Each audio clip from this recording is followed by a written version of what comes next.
Colon cancer অথবা rectal cancer এর চিকিৎসা পদ্ধতি কি? এর চিকিৎসা পদ্ধতি হচ্ছে অপারেশন, অপারেশন অ্যান্ড অপারেশন।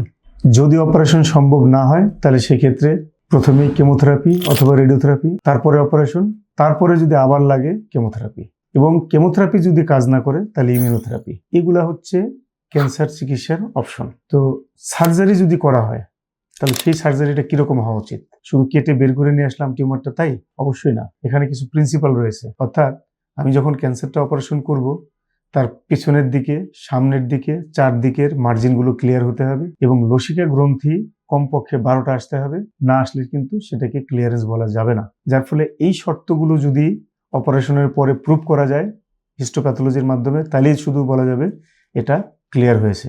শুধু কেটে আনলেই হবে না। এখন এই অপারেশনটা কিভাবে করা উত্তম, কেটে নাকি ল্যাপারোস্কোপি? দেখুন, ল্যাপারোস্কোপি এবং কেটে অপারেশনের মধ্যে অনকোলজিক্যাল বা ক্যান্সার রিলেটেড আউটকামে কোনো পার্থক্য নাই, কিন্তু আর্লি আউটকাম ল্যাপারোস্কোপিক্যালি অবশ্যই কসমেটিক্যালি ভালো, ব্যথা কম, হসপিটাল স্টে কম, পরবর্তীতে হার্নিয়া হওয়ার সম্ভাবনা কমে যায় এবং অ্যাডেশন হয় না, ইন্টেস্টিনাল অবস্ট্রাকশন হওয়ার চান্সও অনেক কমে যায়। সুতরাং যদি আমি বলি একজন শল্য চিকিৎসক হিসেবে কোনটা ভালো, আমি বলবো অবশ্যই ল্যাপারোস্কোপিক্যালি ভালো।